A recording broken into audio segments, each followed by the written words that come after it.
Jesus nos abençoe, que os bondosos Espíritos possa nos ajudar no nosso entendimento, na nossa compreensão.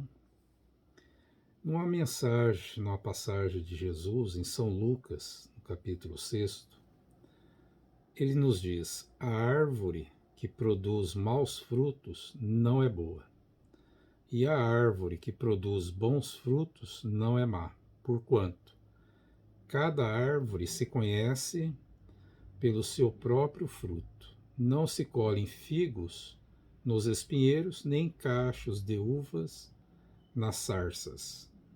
O homem de bem tira boas coisas do bom tesouro do seu coração, e o mal tira-as, mas do mau tesouro do seu coração, porquanto a boca fala do que está cheio o coração.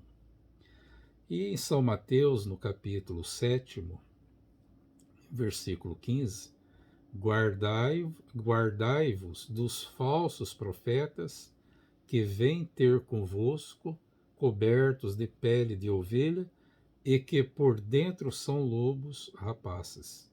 Conhecê-lo-eis pelos seus frutos. E mais à frente também vai ter em São Mateus, dentro dessa mesma temática. Para nós entendermos um pouco sobre as profecias, e esse capítulo está no capítulo 21 do Evangelho segundo o Espiritismo, que é haverá falsos cristos e falsos profetas, que Kardec coloca para nós.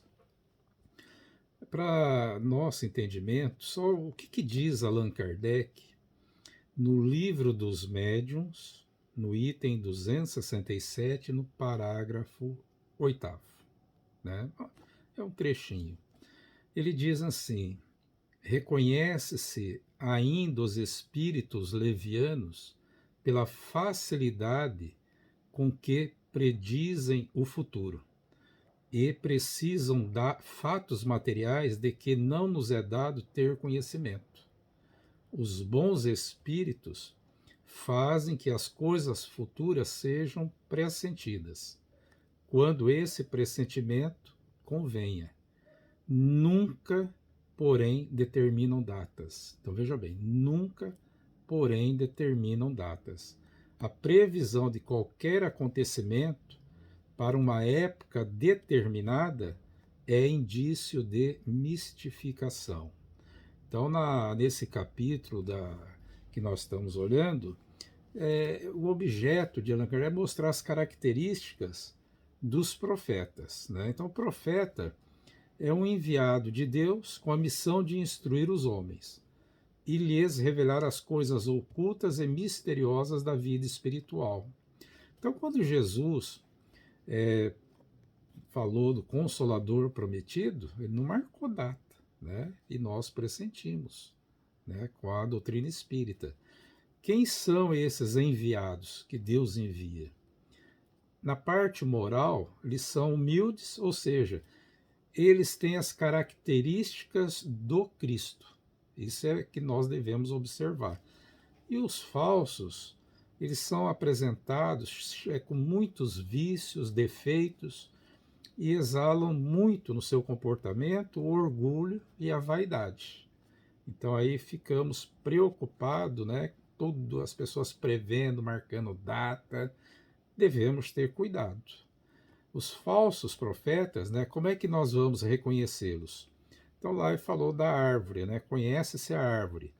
A árvore, né, dentro da passagem do Cristo, simboliza o homem, todos nós, pelos seus frutos. Os frutos da árvore e os frutos do homem. Então nós devemos observar os seus atos e as suas obras. E às vezes nós vamos perceber pessoas falando, prevendo, mas vazios de coisas concretas no bem e na virtude.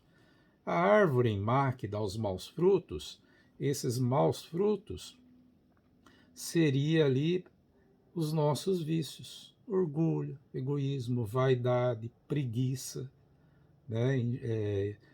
Mentira, calúnia, luxúria e por aí vai, né? Então, a árvore má produz esses maus frutos e não pode produzir os bons frutos. E a árvore boa que produz os bons frutos? Essa árvore é aquela que produz, no seu comportamento, aquele que o manifesta, produz as virtudes, humildade, olhando a exemplo do Cristo, né, que eles nos chamam a atenção.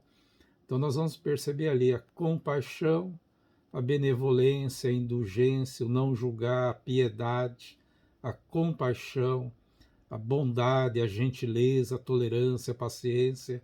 Essa é a boa árvore, né, que nós devemos prestar atenção. Então, lá em Mateus, então, Jesus fala: guardai-vos dos falsos profetas, vós conhecê-lo-eis pelos seus frutos. Então, o que ele produz? No seu comportamento. É isso que nós devemos buscar enxergar, para não sermos enganados e sermos guiados por pessoas que vai nos trazer mais dor e sofrimento. As características dos falsos profetas, Allan Kardec, no item 3, fala: farão grandes prodígios e coisas de espantar e de seduzir, e, se possível, os próprios escolhidos.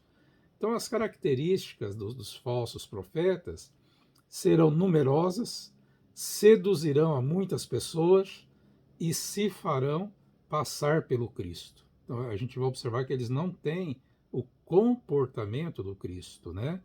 Então, há fenômenos de causas desconhecida, e hoje a doutrina espírita mostra com clareza, né, a causa desses fenômenos, que é a aplicação de uma lei da natureza que precisamos conhecê-las, né? E o espírito, acho que é Emmanuel, né, ele fala que são caracterizados por homens que, possuindo certos conhecimentos, abusam desse saber em proveito de suas ambições, dos seus interesses materiais e do seu anseio de dominação, apresentando-se da boa fé das pessoas que acreditam serem eles missionários divinos. Então, quando nós nos permitimos ser guiados pelos outros, nós vamos ter problema. Então, Jesus, ele falou: conhecereis a verdade. Então, nós devemos estudar, questionar e conhecer bem Jesus, para ver se aqueles que o falam em seu nome não estão a nos enganar. Ou seja, como a gente volta a falar, um comportamento totalmente contrário àquele que Jesus veio trazer para nós. Aí nós observamos qual seria a missão dos profetas. No sentido evangélico, Allan Kardec nos fala que é instruir os homens, revelar as coisas ocultas e revelar os mistérios da vida espiritual, né? E lá, no sentido da tradição, a gente percebe que profeta tem aquela coisa de adivinhar o futuro, né? E muitas vezes a nossa curiosidade e receio vão buscar essas pessoas para saber do amanhã, né, do futuro. E eles têm por intuição ou por revelação. Então, a área de atuação dos profetas é a relação entre os dois mundos, material, os encarnados e o desencarnado. Mas se observarmos com a doutrina espírita, nós estamos falando do quê? Da mediunidade, ou seja, aqueles que são intérprete dos espíritos, que têm essa capacidade, né? Então, a origem, né, dos prodígios, né, que são explorados por esses falsos profetas, a origem está em conhecimentos adquiridos ou que eles tenham faculdades orgânicas especiais. É estudar o livro dos médiuns, né? Lá tem muito detalhe. Ambos acessíveis. Então, esses conhecimentos e esses dons, ou essas faculdades orgânicas especiais, mesmo o médium, então ambos vai estar acessíveis às pessoas dignas e aos indignos, ou seja, as pessoas moralizadas e também as pessoas viciosas. Então é uma simples aplicação das leis da natureza, que leis já conhecidas da ciência e leis que ainda a ciência não conhece. Então, o médium, quando fala de mundo espiritual, vida espiritual, reencarnar, desencarnar, a ciência está cuidando de tudo que é matéria, ele não está cuidando das leis do mundo espiritual, ou seja, fluido cósmico, universal, eles não estão focados em perispírito, tudo é matéria, tá? Então, o Allan Kardec ele afirma que o verdadeiro profeta se reconhece por mais sérios característicos, ou seja, os característicos exclusivamente morais, ou seja, que as virtudes estejam ali emanando do seu comportamento, do seu modo de pensar. Os milagres, né? Quando pensa que o Espiritismo, ele afirma que não opera milagre. Então, aí, a título de quem quiser se aprofundar, o livro A Gênese, de Allan Kardec, no capítulo 14, ele fala dos fluidos. Ali é fantástico estudar esse capítulo. E lá também na Gênese tem os milagres de Jesus, mostrando que tudo foi obedecendo às leis da natureza. Não tem nada de sobrenatural. Então, quando a gente falou há pouco, a ciência vai revelar as leis do mundo material. E o Espiritismo, as leis que regem as relações do mundo corpóreo com o mundo espiritual. Então, aí nós aplicamos esses estudos. E ambas, né, as leis do mundo material e as leis que regem a relação do mundo corpóreo com o mundo espiritual, são ambas leis da natureza. E a doutrina espírita estuda esse mecanismo. Então, o livro dos médiuns está ali com todos os detalhes e bem enriquecido para nós aprendermos. E também o livro A Gênese, capítulo 14, 16 ou 14, 15, que também tem muito conteúdo para nós termos esse entendimento. Os falsos profetas, os revelados por Jesus, né? Os encarnados que seria o quê? Os encarnados, aqueles que exploram os fenômenos em proveito próprio, ou seja, a atuação deles é pelo fenômeno. E também tem os falsos profetas, que é revelado pelo Espiritismo, né? Que mostra os desencarnados na figura de espíritos enganadores, orgulhosos, hipócritas e pseudo-sábios, que o médium deixa ali ser usado por esses espíritos e é conivente a essa prática, né? Então, a doutrina espírita, Allan Kardec diz que faculta o meio de nós experimentá-los e testá-los, apontando ali os caracteres para os quais se reconhece os bons espíritos e também os maus espíritos. E os caracteres são sempre morais. Então, a mediunidade, quem detém esse dom tem que tomar esses cuidados e o estudo é o caminho. E aquele que busca nesses médiums, né, que seria a figura do profeta hoje, que busque ali nesses médiums conhecer também o comportamento deles.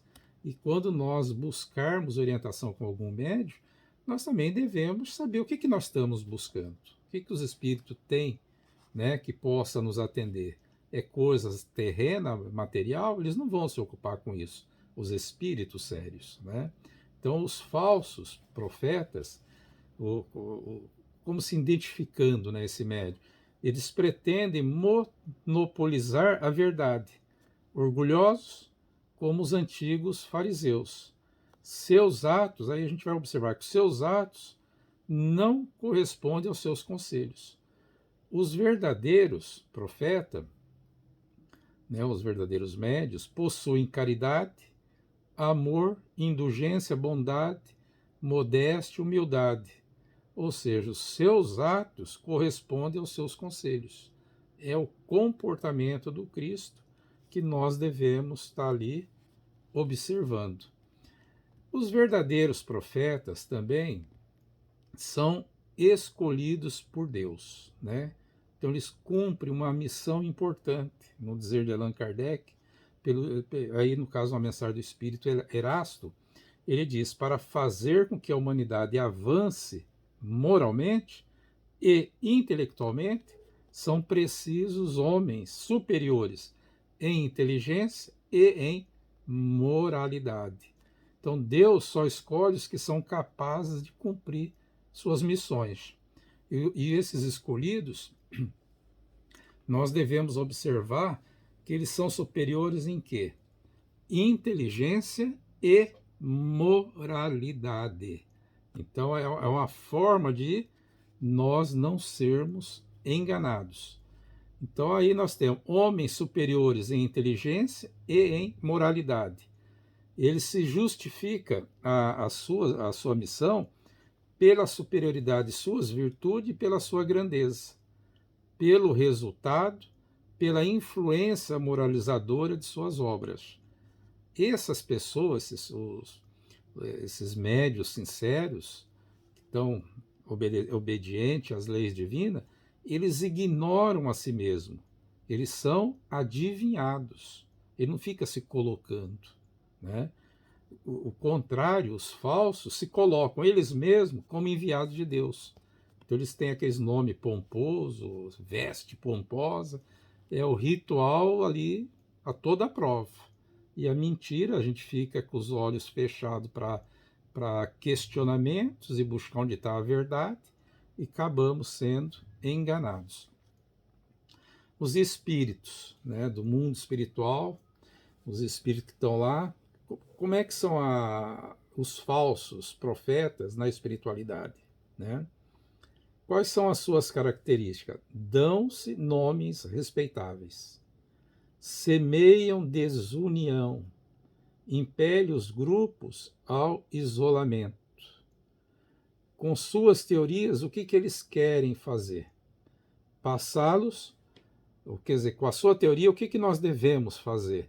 Passá-la pelo crivo da razão e do bom senso, não aceitar ser guiado pelos outros.